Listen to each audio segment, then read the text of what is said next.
apogeu do Evangelho.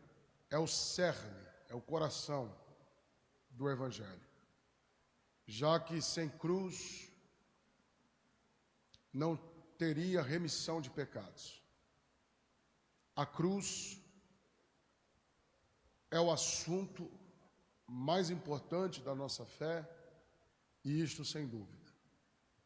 Eu não quero me deter à cruz de forma sintetizada, mas eu quero me aplicar a algumas lições que nós temos aqui dentro deste texto.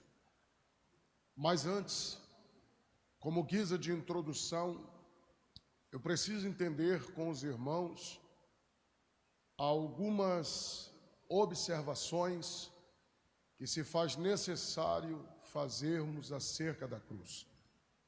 E ainda que de forma lacônica, rasa, mas ao mesmo tempo profundo, nós precisamos entender que, primeiro, a cruz não foi acidente.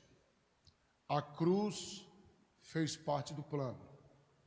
A cruz foi pré-histórica. A cruz não foi fruto de uma mente humana.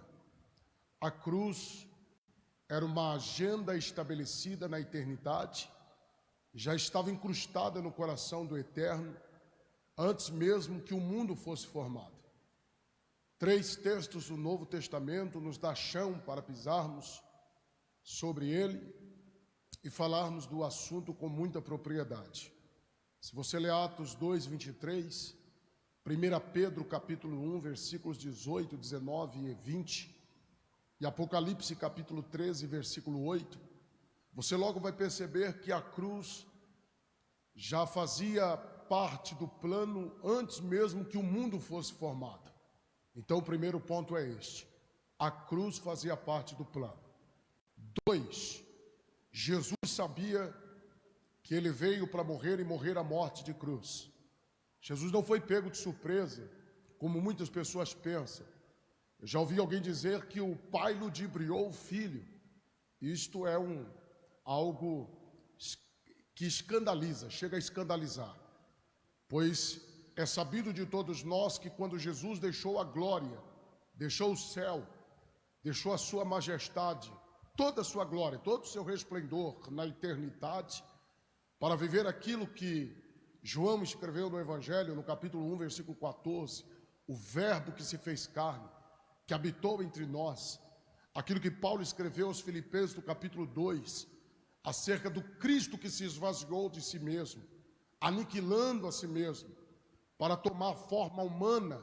Desde então Jesus sabia que ele veio para morrer e morrer a morte de cruz. Jesus sempre soube. Tanto é que Filipenses 2,8, Paulo diz que Cristo foi obediente até a morte e morte de cruz. Jesus profetizou por diversas vezes acerca da sua morte. Em Lucas 2:49, no templo, Jesus ainda em desenvolvimento, uma criança, com apenas 12 anos de idade, já se referia a Deus como o seu Pai, e já se mostrava ocupado com os assuntos de interesse dele. Porque desde criança Jesus sabia qual seria a sua missão e como seria o seu fim. Em João 3:14 e 15, quando Jesus disse que Moisés levantou a serpente no deserto e também importava que o Filho do Homem fosse levantado, ele estava se referindo à sua morte e morte de cruz. No 15, ele deixou claro qual seria o propósito: para que todo aquele que nele crê não pereça, mas tenha vida eterna. Em João 12:32, quando ele disse que ele seria levantado do chão e quando isto acontecesse ele atrairia todos para ele, ele estava se referindo à sua morte e morte de cruz. Eu poderia citar tantos textos, como Marcos 9:31, Marcos 8:31, Lucas 24 e 27, Mateus capítulo 26 e versículo 2, quando Jesus disse aos discípulos: vocês bem sabem que daqui a 2 dias é a Páscoa, e o Filho do Homem vai ser entregue Entregue aqui dentro de uma tradução mais arcaica, mais próxima do original, é ser traído. Literalmente, Jesus está dizendo, está chegando a hora. Eu serei entregue nas mãos dos homens. Eu haverei de padecer. Os homens vão me humilhar, vai me machucar, vai me matar. Mas qual é a garantia? Ao terceiro dia, eu ressuscitarei. E isso daqui era para você ter dado um glória a Deus agora. Porque o que Jesus está querendo deixar claro é que tudo faz parte do plano. Ele não foi pego de surpresa. O terceiro ponto que eu quero destacar antes de aplicar algumas lições acerca do Calvário é que o diabo também sabia que Jesus veio para morrer e morrer a morte de cruz. Pastor, o diabo sabia? Sabia. E eu preciso que você preste atenção nisso daqui. Por quê? Porque se tem uma coisa, irmãos, que o diabo não queria, era que Jesus morresse na cruz. Pastor, verdade. Eu já ouvi alguém dizer que o diabo deu culto de ação de graça no inferno quando Jesus estava crucificado. Mentira. Eu já ouvi alguém dizer que Satanás celebrou no inferno quando Jesus estava no Gólgota. Mentira. O diabo entrou em desespero. O inferno entrou em desespero. Se tem uma coisa que o diabo não queria era que Jesus morresse na cruz. Por quê, pastor? Porque estava lúcido na sua mente. A profecia de Gênesis 3,15. Se lembra quando o próprio Deus disse que da semente que viria da mulher pisaria a cabeça da serpente? Ali nas entrelinhas do texto já está o Calvário. Ali já está a cruz. É o evangelho sendo pregado. E o primeiro pregador a pregar o evangelho foi o próprio Deus. É por isso que Jesus no Novo Testamento, quem sabe, disse: ide e pregai o evangelho. Por quê? Porque quando ele mandar a fatura para quem prega, ele não vai querer saber aonde eu preguei. Ele vai querer saber o que eu preguei. Porque a ordem é pregar o evangelho. E é por isso que o diabo, sabendo que a sua derrota estava no Calvário, se você não marcar nada, marca só isso que eu vou falar. Mude, certa vez, comentou e ficou escrito que Satanás não teve condição de encarar o Gólgota, a cruz de Cristo. Sabe por quê? Porque ele sabia que ali estava a sua derrota. Ali ele sabia que estava a sua derrota. E é por isso que no decorrer do ministério de Jesus, tudo que o diabo pôde fazer para Jesus não chegar à cruz, ele fez. Porque ele sabia que ali estava a sua derrota. Na verdade, Jesus, quando foi até a cruz, não foi como derrotado. O diabo fez de tudo para ele não chegar até lá. E eu preciso dizer para você que é por isso que na antiga aliança, todas as vezes que nascia uma criança do sexo masculino entre as hebreias, criava-se uma expectativa no mundo espiritual e Satanás voltava toda a sua atenção para aquela criança, porque poderia ser a criança da profecia. Foi assim com Moisés, com Abraão, com Isaac, com Jacó, com Sansão. Quem olhava para Sansão tinha todas as características de um Messias. Mas Paulo, escrevendo aos Romanos, Paulo disse: todos pecaram. Não poderia ser o Messias nenhum deles. Todos pecaram. Todos foram destituídos da glória. Mas quando Jesus nasceu, quando Jesus foi introduzido no cenário do Novo Testamento, podem ler a Bíblia e vocês vão ver que Jerusalém ficou agitada. Pastores celebram de um lado, anjos jubilam de um outro lado. Uma estrela brilha mais do que a outra. Herodes fica perturbado. Magos vêm do Oriente. Jerusalém está agitada. Por quê, pastor? Porque quem acabou de nascer não era qualquer criança. Era a criança da profecia. E o inferno, sabendo disso, já investiu no coração de Herodes para matar Jesus ainda criança. Sabe por quê? Porque o diabo sabia que se Jesus chegasse a morrer na cruz, 3 coisas pelo menos lhe aconteceria. Isso daqui é para quem gosta de Bíblia, já começar a acordar aras com glória a Deus. Qual é a palavra, pastor? Primeiro, o diabo seria vencido. Segundo, a morte seria vencida. Terceiro, o pecado seria vencido. O diabo sabia e tentou matar Jesus desde criança. Não é a mensagem, mas eu preciso dizer aos obreiros, aos pastores e à noiva do Cordeiro esta manhã: Qual é a palavra, pastor? A palavra é esta. Esta é uma estratégia antiga do inimigo, matar quem tem chamada no ninho. Porque o diabo sabe que se você começar a voar, vai ficar mais difícil para te pegar. Só que agora é para a gente acordar. Sabe por quê? Porque Mateus diz que tanto Herodes como os demais que procuravam uma morte do menino morreram. E Lucas diz que Jesus crescia. Então eu vou filosofar com a igreja. Herodes morreu, Jesus crescia. Herodes morreu, Jesus se fortalecia. Herodes morreu, Jesus prosperava. Eu estou liberando uma palavra para quem tem glória na boca. Qual é a palavra, pastor? O pastor leu aqui em Atos 12. Essa linhagem de Herodes sempre teve a missão de tentar parar quem tem uma chamada. Só que o diabo não entendeu ainda. O que, pastor? Crente cresce debaixo de pressão mesmo. Quanto mais pressão, mais você vai crescer. Quanto mais pressão, mais glória vai sair da sua boca. Quanto mais pressão, mais aleluia vai sair da sua boca. Quanto mais pressão, mais bênção vai descer sobre a igreja. A congregação vai crescer, a sede vai crescer. Eu estou profetizando debaixo do sangue de Jesus e na autoridade do nome de Jesus, que não tem Herodes do inferno que tem poder de parar aquilo que Deus está. Eu não sei qual é o Herodes, mas vai cair. Jesus cresce.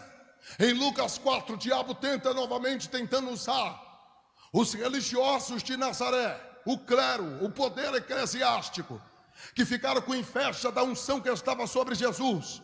Porque geralmente é assim: quem não tem persegue quem tem. Quem não tem se levanta contra quem tem. Quem não tem quer parar quem tem. Mas o Pai dá para quem quer, na hora que quer, do jeito que quer, da forma que quer, da maneira que quer. Pegaram Jesus pelos braços, levaram Jesus para cima do monte do precipício, tentaram jogá-lo morro abaixo para matá-lo. Mas o texto diz que Jesus escapou. E eu preciso profetizar isso daqui. Deus te dará um escape. Deus abrirá uma porta secreta. Deus fará você escapar. Porque Deus te deu uma missão e a missão será cumprida. Eu sinto que eu estou pregando para alguém.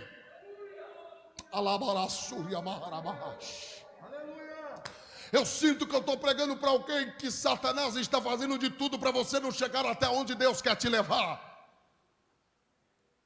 Mas pelo amor de Deus, entenda isso daqui. Deus te deu uma missão e você irá até o fim. O diabo não conseguiu outra vez e eu vou correr para chegar aonde Deus quer. Por quê, pastor? Porque está no texto. O quê? O diabo tentou de todas as maneiras parar Jesus, para que Jesus não chegasse até o Gólgota. Quem conhece Bíblia sabe que ele usou até o próprio Pedro. Ele enganou a Pedro. Pedro chegou a tentar desfocar Jesus. Jesus, entendendo que era Satanás, ele disse: para trás de mim. Eu sei quem está aí. Eu sei quem é que não quer que eu chegue até o fim. Podem ler. Porque João capítulo 19, versículo 17 mexe demais comigo. O texto diz que Jesus pegou a sua cruz, colocou em suas costas e partiu para o lugar chamado Gólgota. Mas antes disso daqui, ele passou pelo método de tortura dos romanos. Bateram nele, rasgaram as suas vestes, cuspiram nele, esbofetearam a ele, teceram uma coroa de espinho, colocaram em sua cabeça. Ele ficou literalmente com um corpo dilacerado. Ele sentiu o peso do azorrague no seu corpo. Ele sentiu o peso do chumbo, do osso, as farpas de madeira, que quando descia, na força que descia, se agarrava ao seu corpo. E quando o soldado romano puxava o chicote, trazia junto o pedaço da sua carne. Seu corpo está todo ensanguentado. E o que me chama a atenção é que a história diz que muitos dos que passavam por aquele método de tortura não permaneciam de pé. Muitos não conseguiam chegar nem no Calvário, morriam ali mesmo, se entregavam ali mesmo. Mas Jesus suportou. Jesus ficou de pé. Jesus se manteve de pé. Urabacalamaia. A pressão está grande, mas a igreja vai se manter de pé. A pressão está grande, mas o obreiro vai se manter de pé. Eu estou sentindo que Deus está falando com alguém aqui. A pressão está grande. Jesus sabia que se ele se rendesse ali, o sacrifício não seria perfeito, o Pai não receberia o seu sacrifício. Então ele se manteve de pé. Pelo amor de Deus, eu não gosto de fazer isso, mas quebra o protocolo, porque é uma manhã profética. E eu estou sentindo que Deus quer dar bezetacil de ânimo em companheiros e companheiras que estão me ouvindo aqui. Diga para alguém que está do teu lado: se mantenha firme até o fim. Diga para ele: se mantenha firme até o fim. Se mantenha firme. Todas as armas possíveis que o diabo está podendo usar para tentar desestruturar alguém que está me ouvindo aqui, o espírito de profecia está testificando no meu espírito que o diabo está jogando baixo. Só Deus sabe como tá, só Deus sabe como você veio aqui, mas mesmo cambaleando, pega a cruz, coloca nas costas e parte, porque você está mais próximo de cumprir esta missão do que você imagina. É por isso que as contrações do parto aumentou. É por isto que a dor dobrou. É por isto que a calúnia dobrou. É por isto que o levante dobrou. Você está mais perto do que você imagina.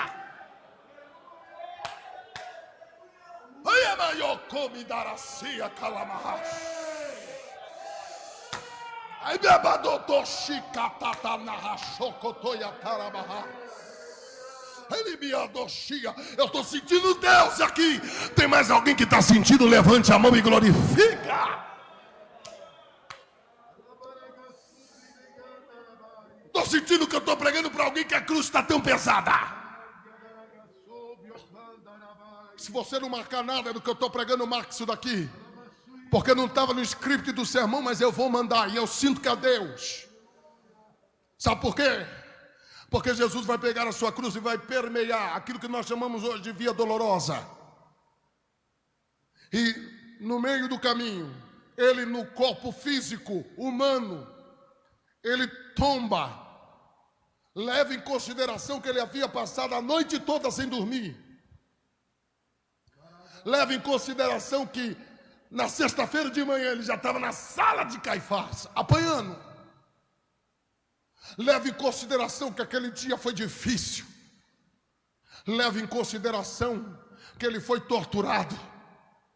A cruz ficou pesada. E aí, pastor? Ele tomba. Pastor Fábio, a cruz tomba. Isso daqui é muito forte, pastor Diogo. Sabe por quê, pastor João? Porque um outro Simão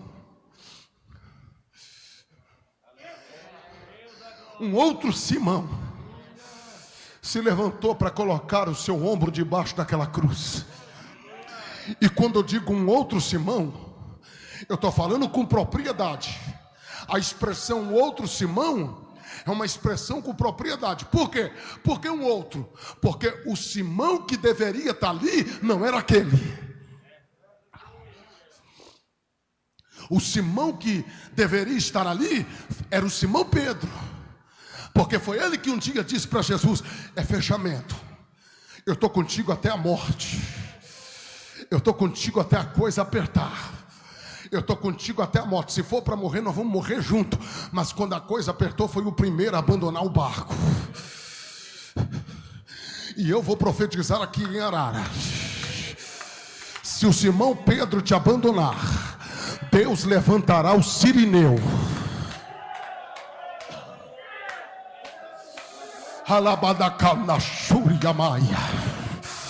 Levante as mãos para os céus, porque há uma igreja que está em avivamento. Oh glória, levante a mão. Eu estou sentindo que Deus vai renovar obreiros aqui. Estou sentindo que Deus vai renovar pastores aqui. Sobe, sobe, sobe o nível do glória a Deus aqui.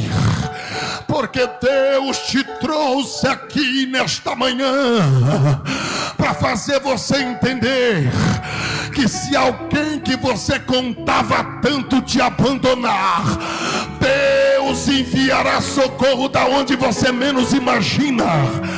Mas eu sinto o Espírito de Deus falando na minha boca: a missão será cumprida. Não tem Covid que vai te parar, não tem decreto que vai te parar, não tem coronavírus que vai te parar, não tem crise econômica, não tem demônio, não tem secretaria do inferno. Assim diz Deus na minha boca: foi eu quem comecei a boa obra. Eu vou terminar. Eu vou deixar você adorar por 30 segundos. Faz o que você sabe de melhor, faz.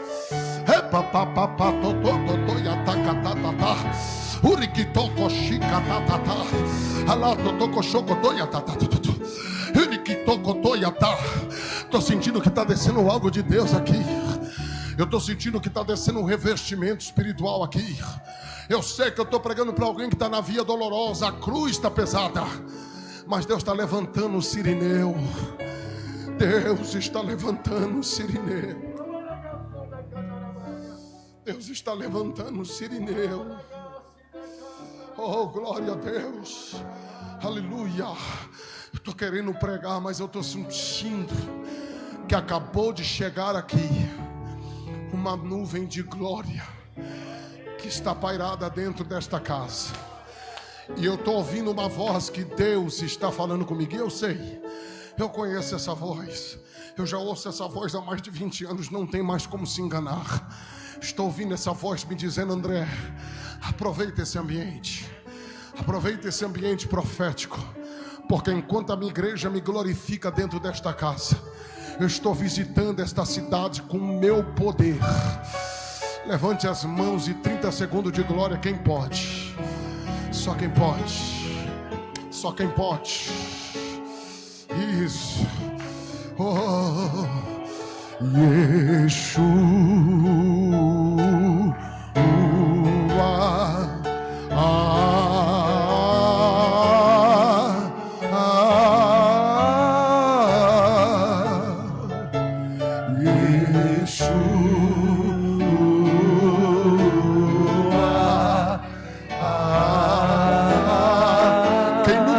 Falou em línguas, falará agora. Pastor Fábio, eu estou tentando segurar, mas eu estou sentindo que tem gente que não vai aguentar ficar sentado no banco, porque uma glória de Deus toma este lugar.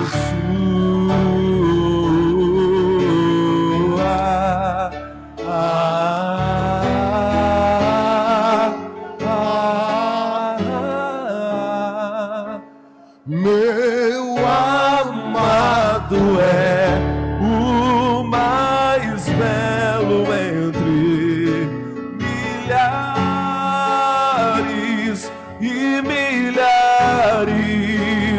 Meu amado é o mais belo entre milhares e milhares. Olhe para cá. Isso, pode adorar. Pode adorar.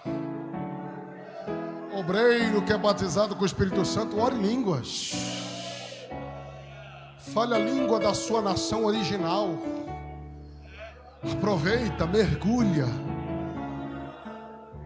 Recebe o que Deus está mandando para nós hoje.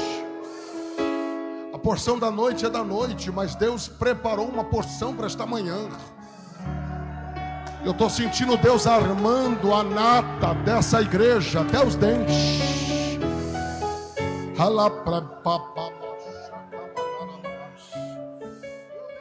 Eu termino agora e o tempo passa tão rápido.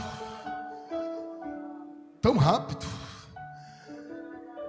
Mas eu termino agora, porque Jesus está no Calvário.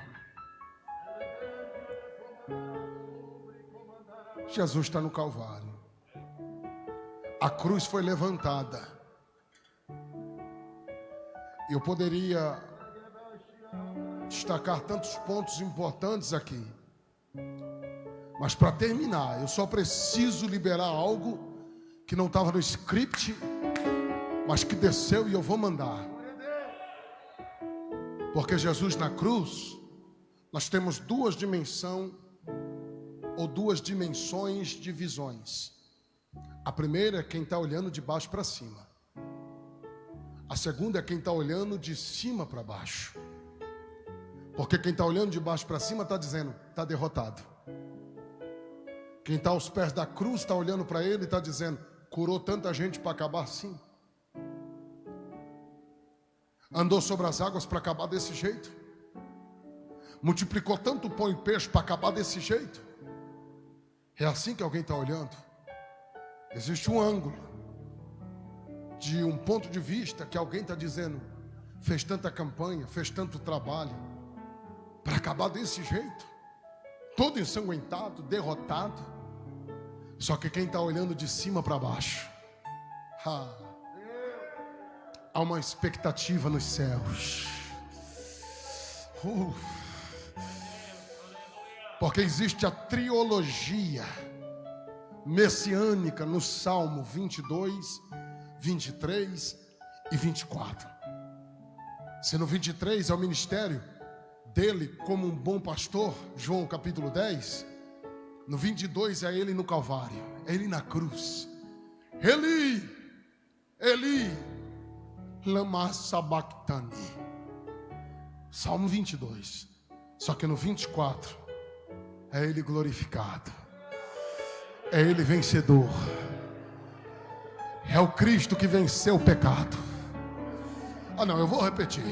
É o Cristo que venceu o pecado. É o Cristo que venceu a morte. É o Cristo que venceu o diabo. É ele glorificado.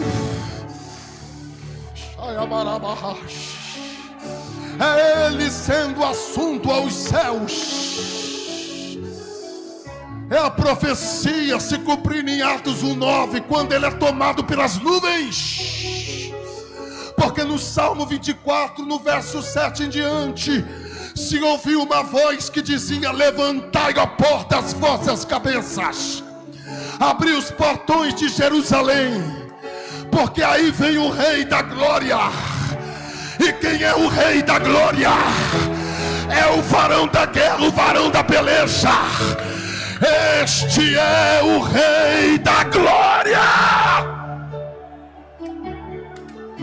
O que eu estou tentando te dizer é que este propósito está no controle de Deus, e é Deus quem tem a última palavra.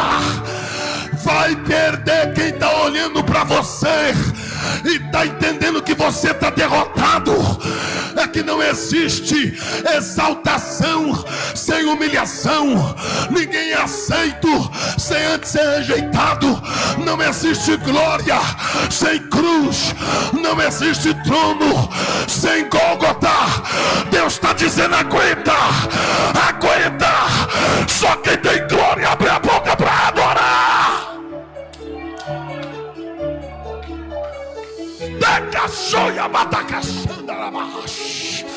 Senhor Deus, se é verdade que o Senhor está falando na minha boca, aonde tem uma mão levantada e queima, uracata na cheia, aonde tem glória de verdade na boca, toca nele, Jesus, enche ele, Jesus, alabaracia, vai pegar, vai pegar, vai pegar, pegou, pegou, pegou, pegou, pegou.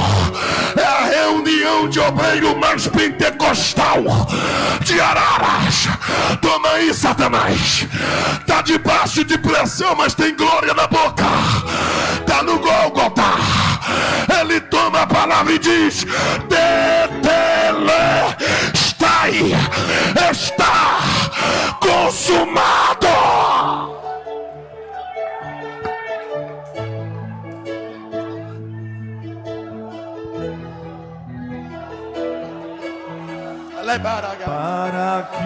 Quem pode ficar em pé para adorar? Quem pode ficar em pé para adorar?